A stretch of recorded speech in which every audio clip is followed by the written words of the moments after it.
Magandang araw po mga kababayan. Welcome po sa Pinilangan Lakbay. Ngayon, i-share ko po itong napakasarap na recipe ko na aking matagal nang na-imbensyon. Ang tatawagin ko po ito na beef binungkos o binungkos na baka. Nakikita niyo po yung sasa, di ba? Winner na winner. Tara, samahan po muna niyo akong mag-prepare. Ang salita pong bungkos, parang itali na magkakasama. Yan pong ibig sabihin po ng bungkos. O, di ba?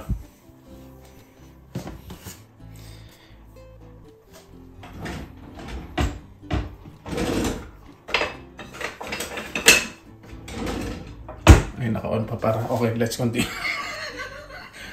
Gisa po muna natin ang bawang. Ito po ay pagbubungkusin natin. Pag sasama-samahin po natin ang mga panlasa na dapat pakapitin po sa baka. Paano po gawin? Just watch and hold on for a while.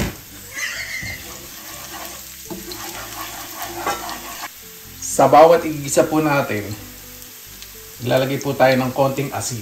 Bakit? Ito po yung paraan na para mas mabilis maglabas ng flavor o ng lasa ang mga rekado. Pero hindi ko naman naasin ang lahat. Mali sinabi ko na bawat igigisa asin. Ito muna. Ito muna yung utak ko nakatabi. Naguguluhan na kayo. Yan, gisa po muna natin. Ayan, slightly golden brown na po ang ating bawang. Parang ganyan lang po. Kasarapan. O, di ba? Sunod na po natin ang ating sibuyas. Sa binungkos po na baka, dapat po talaga maraming sibuyas. Dahil ito po yung magpapakapit ng lasa at mas maraming sarasa. Igigisa po natin maayos ang sibuyas hanggang medyo madurog. Konti lang din pong asin. Akala ko ba kuya, hindi mo asinin, lalagyan asin natin, nga nag-aasin ka pa rin. Wag kang magulo. Kailan po natin na lombod ng gusto ang sibuyas. Ayan, ganyan po dapat. Malambot na po yung ating sibuyas. Lalagyan na po ako ng bell pepper. Ganon din po, palambutin din po natin. Sabihin po kasi, pagbubungkos-bungkosin natin, ibig sabihin yung lasa kailangan maghalo ng maayos. Ang bungkos kasi, tatalian ng mahigpit yung kahoy. Pag nangunguha ko po kami ng kahoy ng nanay ko ng mga siin ng kawayan, kapag may umaani ng mga kawayan, sa lupain po ng tiyan ko dati, nakikitira lang po kasi kami dati sa lupa ng tiyan ko, pinsan po ng nanay ko. So pag nanguha po kaming kahoy sa gubat at namumulot ng kahoy na bagsak mula sa mga puno ng mangga, bubungkusin namin, tatalian po namin. Ayun po yung pagbubungkos. Ito naman po sa pagluluto, pagbubungkusin. Hihiwain ng naayos ang gusto ninyo at paghahaluin ng maayos. O, diba? Yan. Malambot na rin po ang ating bell pepper. Ilagay na po natin ang karne ng baka. Depende po sa inyo kung anong parte ng baka. Piliin nyo po yung pinakamalambot na parte ng baka. Para yung pagbabayad nyo sa kuryente ay okay na okay sa pagpapalambot, diba? At saka doon sa kahoy, hindi makakaporwisyo sa mga tuyong kahoy ng kapitbahay nyo na mga harbat pa kayo. Gigisa po natin itong maayos hanggang sa kumapit yung sibuyas, bawang at bell pepper. Kailangan po yung pulang parte ng karne hindi po makikita, kailangan medyo mamutla. Saka yung braso nyo, pag nararamdaman nyo na parang kumaganda yung kurba, medyo kinukulani na yun, okay na.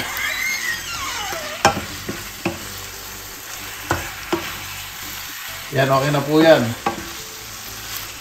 So, anong susunod? Wait. Ito mga panonoorin mo. Lalagay po tayo ng tubig.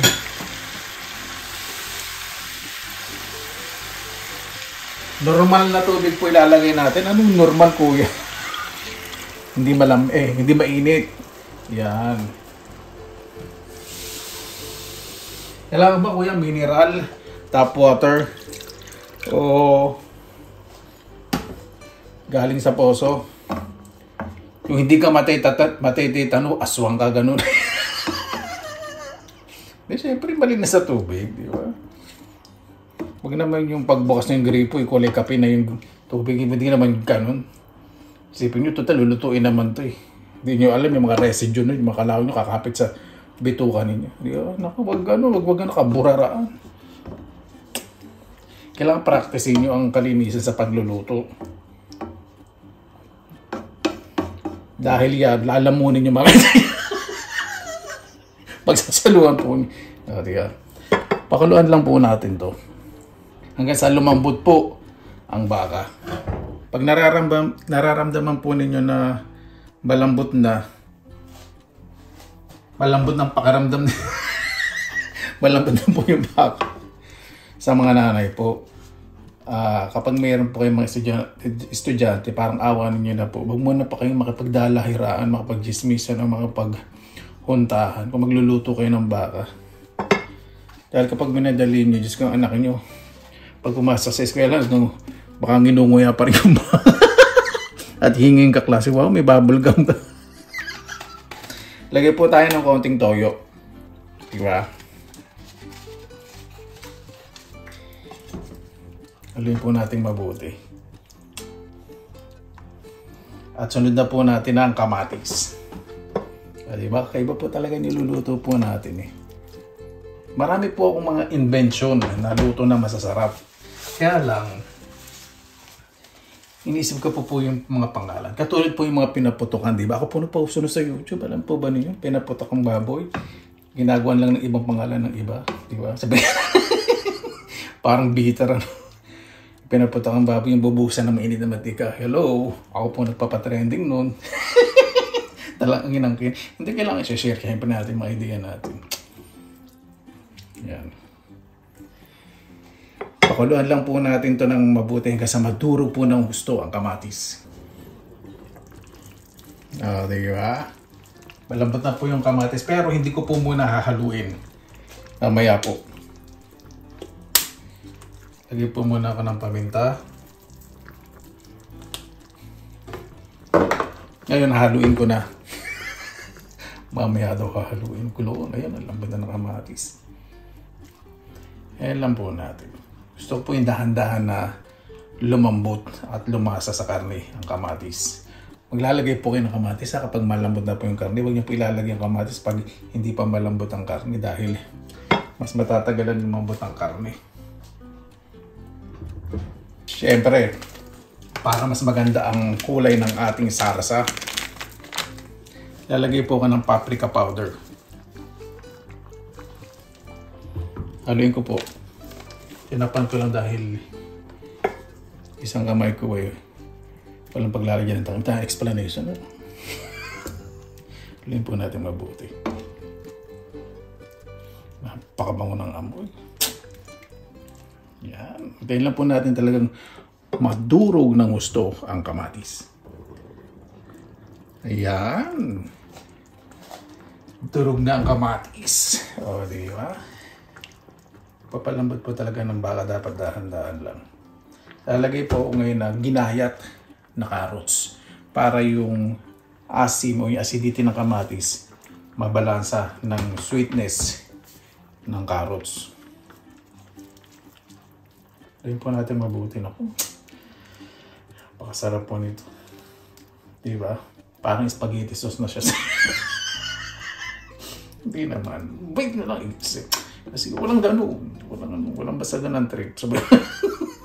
Sarap batukan na. Diba? Pag mga pamangkin, binibiro ako, walang na batukan na. Ganyan po. Pag-isip bata naman talaga ako. Takpan po natin. Hintayin po natin lalo tayong magutom. O, di ba? Lutong-luto na. Ang kamatis, carrots, natunaw na. Yun po yung masarap. Gagawin po natin, lalagay po ko ng lemon. Ang purpose po ng lemon, para yung yung mga oily parts. Ang dami talaga, no? Mamuo pag lumamig. At saka maganda rin po yung lemon, yung sauce mas magiging thick kasi namumuo po yan. Pag gumagawa po ng tokwa, pwede pong gamitan ng lemon. O, diba? Simmer lang po natin yan hanggang sa matuyuan ng bagya at maglalagay po tayo ng patatas. Ayan, mukulo na po ulit. Lagay po tayo ng teaspoon lang po ng asukal. O, diba? Substitute sa pampalasa. Ayan, natutuyuan na po. Natutuyuan ako ng labay sa gutom. Yung sasawa, diba? Lumapot na.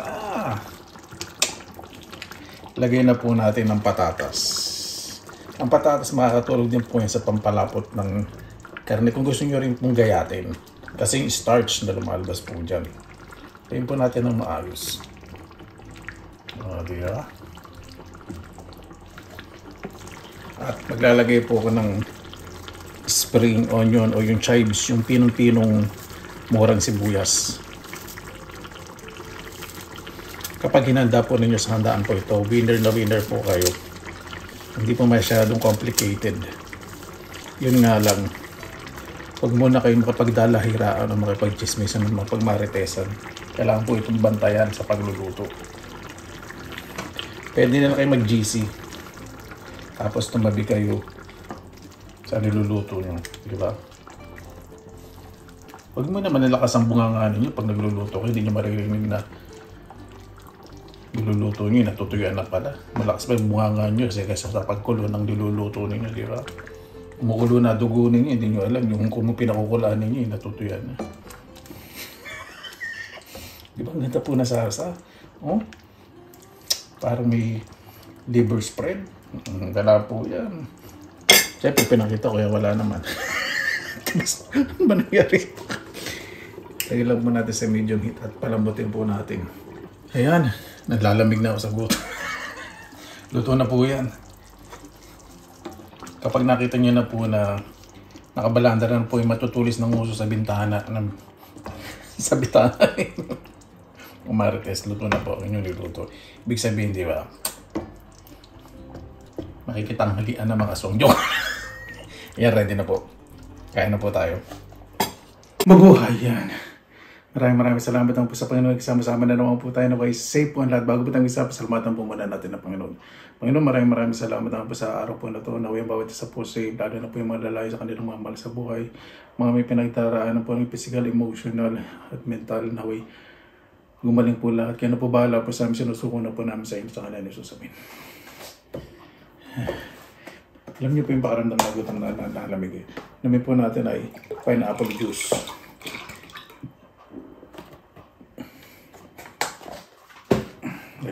Mula na natin.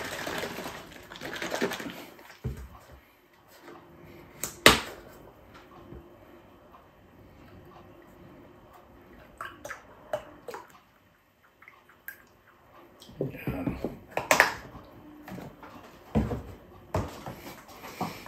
O, diba? Yung sauce po, malapad na lumapot talaga ng gusto. Mas maraming sauce, mas masarap kasi sarasa pa lang. Ulam na. Pero din po tayong pipino.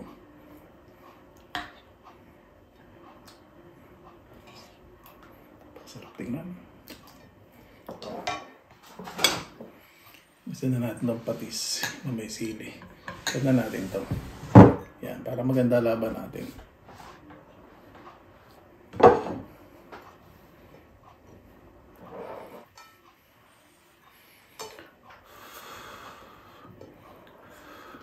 Bagong luto. Hindi lang po, mainit pa.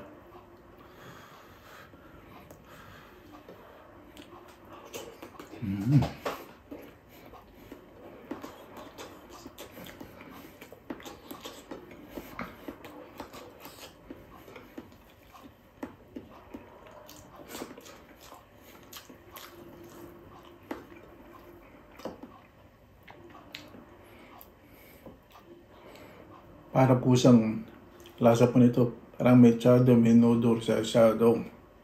Pinaghalo na, pinagbungkos-bungkos lahat ng may dough. Lahat ng masasarasa yung lasa. Kaya tinawag ko pong binungkos. Beef binungkos o binungkos na baka.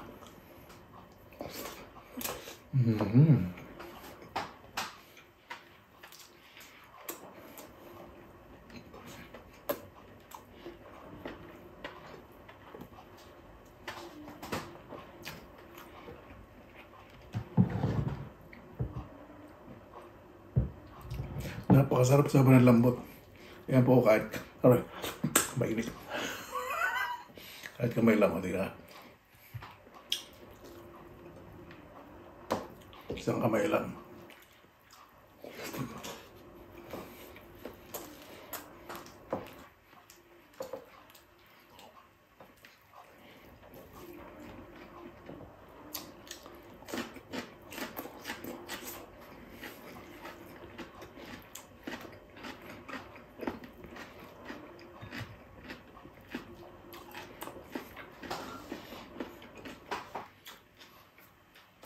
Ito na naman ako.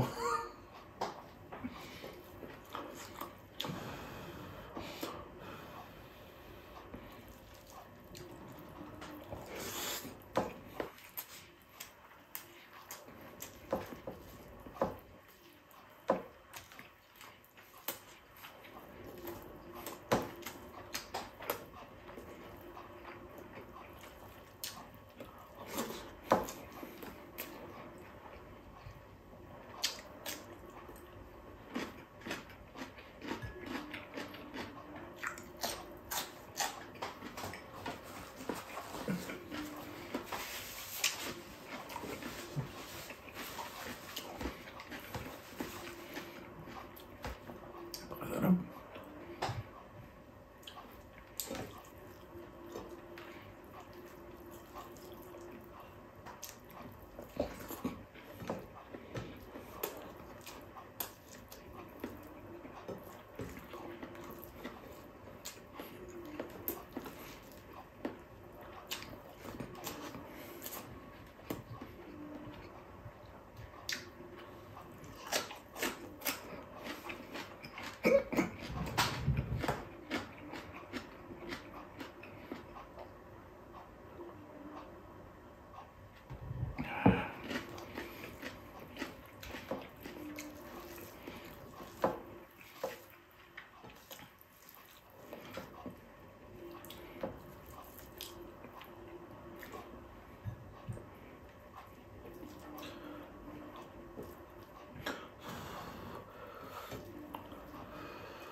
Winner na winner.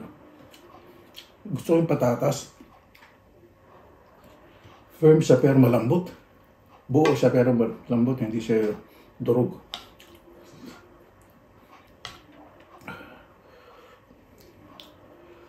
Ito na ba naman ang ulam ka? Kahit sarsa pa lang.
Huwag pong tatamisan na. Para hindi maglasang spaghetti sauce. Konting asukal yan katulad. Lagay ko kanina. Sa kutsarita lang.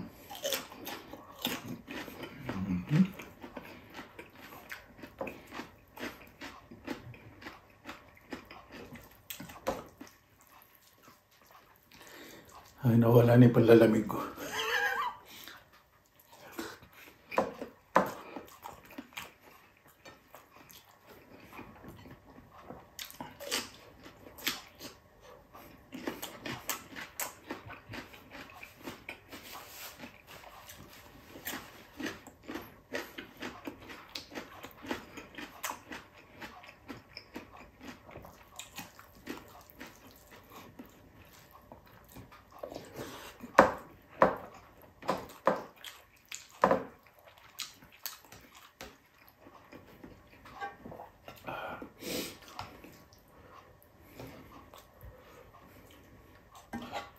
Pakasarap na ko. Yung mga finish na malalapit sa akin po sa mga kaibigan. Finish mother ko, gustong gusto po ito. Sigradong bukas ubos na po agad yan.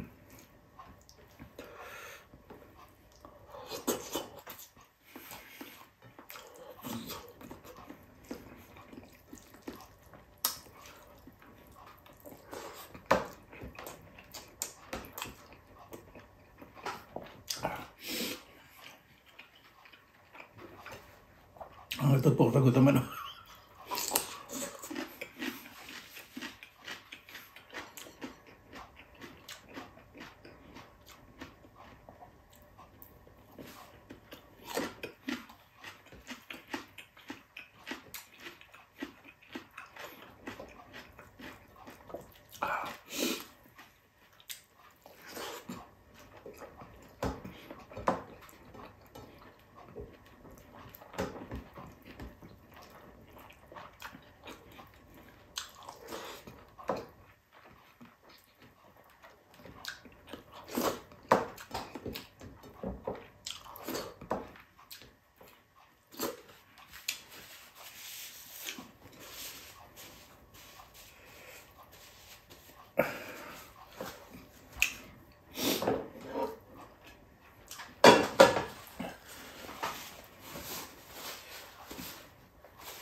Pamuna na tayo pepino. Ang pabalanse.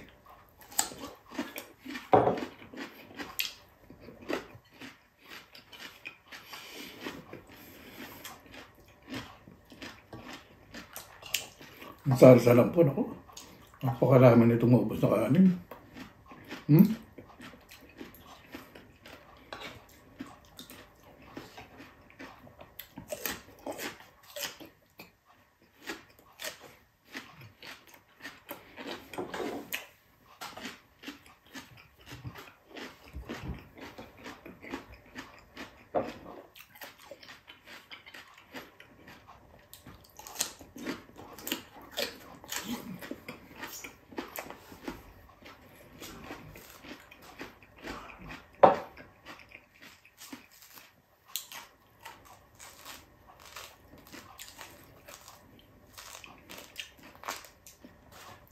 Itong tangerine. Sarap. Nabubulol. Sarap sa patis na may sili.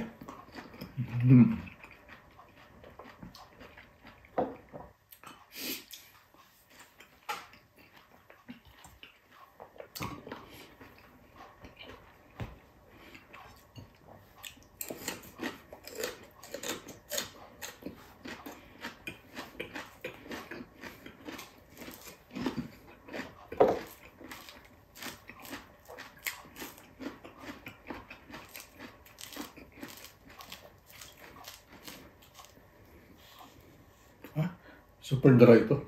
Hindi ko po kinakain pag dry. Yung laman ni dry na dry. Walang juice. Na ganun pong nasasalit. Kahit sa dalandan na. Ito. Juicy.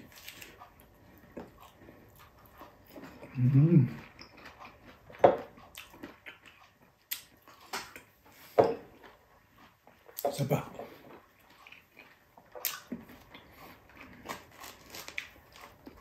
Dali nga, itong mangga na to. Itong mangga na to kasi parang apple mango. Ito naman, napanat na sa sobrang hinuga. Man natin. Siyempre magdi-dessert din tayo ng mga fruits.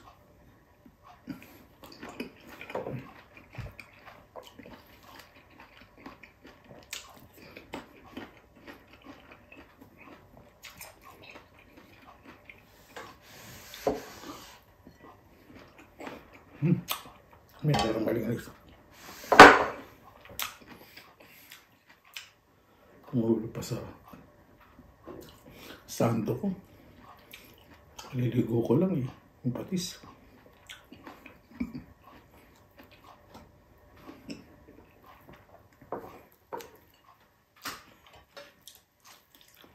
Ah? Sorry po. Hindi ko gusto lasa. Lasang gamot. Ibang variety po ito. Ibang lasa. Very strong yung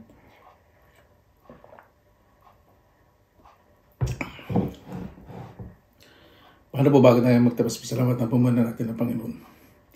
Panginoon, maraming salamat na po sa biyaya niyo po sa araw. Ito naman yung bawat isa po is safe. Pas maging mabuti po sa kapwa. Napakasarap po umilos sa isang pamayanan. Lalo na po sa isang tahanan na may pagkakit sa pagmamahalan. Kaya na po bahala po sa amin. Sinusuko na po namin sa inyo lahat sa ngalan ni Jesus. Amen. Paano po maraming salamat na po sa inyong oras na hindi lang sa pinilangan lang. Basta lagi po tayong positive vibes, good vibes. God bless. Ingat po lang. Magandang araw. Labanan.